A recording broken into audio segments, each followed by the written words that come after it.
नमस्कार, मैं आपका दोस्त इंजीनियर बलवंत सिंह रितांगत।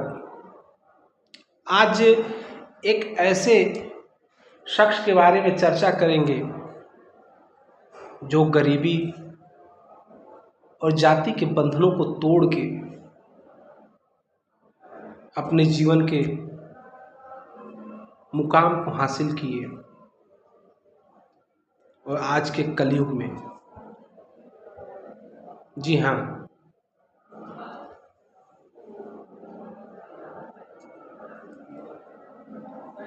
वह शख्स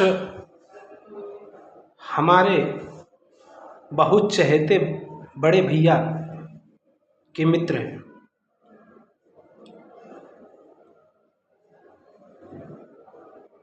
वह व्यक्ति जब क्लास 10th की परीक्षा पास किए तो उन्हें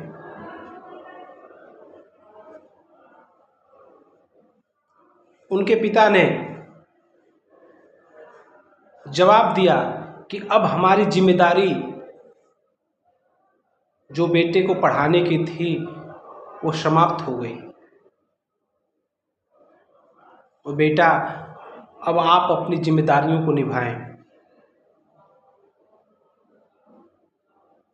10th पास करने के बाद छोटी सी अवस्था होती है और उस समय उनके ऊपर यह जिम्मेदारी पड़ी। पिता गुजर जाता है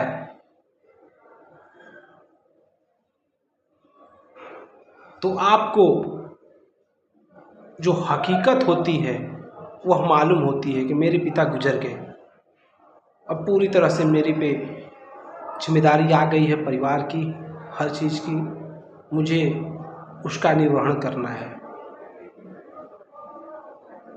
लेकिन पिता जिंदा थे और पिता ने खुद जवाब दिया कि अपनी जिम्मेदारियों का खर्चा आप स्वयं उठाएं।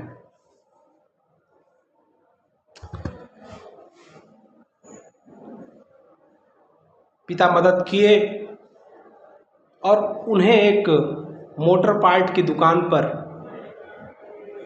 मैकेनिक बनने के लिए लगा दिए। कुछ दिनों बाद उस व्यक्ति के मन में ख्याल आया कि अगर मैं मैकेनिक बना तो शायद छोटा मैकेनिक ही रह पाऊंगा और जिस लक्ष्य को मैं प्राप्त करना चाहता हूं उस लक्ष्य को प्राप्त नहीं कर पाऊंगा। तो फिर उसी पैसे में से थोड़ा पैसा बचाकर वो अपने आगे की पढ़ाई स्टार्ट किए। 12th किए। 12th के बाद एक नॉर्मल सी कंप्यूटर की पढ़ाई होती है, BCA MCA, उसको उन्होंने कंप्लीट किया। और उसी बीच जब 10th क्लास पास करने के बाद जब दुकान पर वह कार्य कर रहे थे तो उनके पिता ने फिर जवाब दिया, तो बेटे अब तो तुम नौकरी पा गए हो, अपने खर्चे के साथ साथ अब तुम्हें खुद के भोजन का भी व्यवस्था करना होगा या हर महीने हमें कुछ उचित पैसा देना होगा जो तुम्हें हम भोजन के रूप में वापस कर सकें। उस संघर्षों में वह व्यक्ति पढ़े और पढ़ के BCA MCA करके वो मास्टर की डिग्री प्राप्त किए।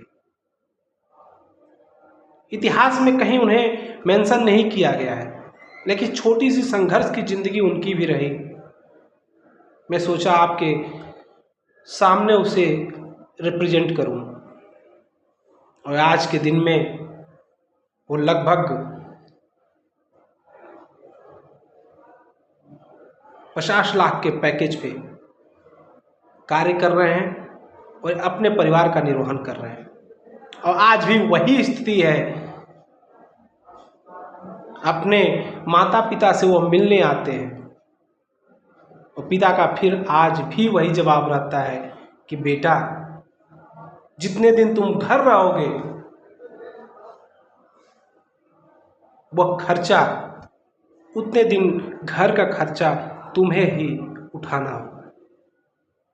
बस छोटी सी स्टोरी थी और हम चाह रहे थे कि आप तक की यह स्टोरी पहुंचे। तो संघर्ष हर व्यक्ति के जीवन में थोड़ा या ज़्यादा होता है। जय हिंद, जय भारत।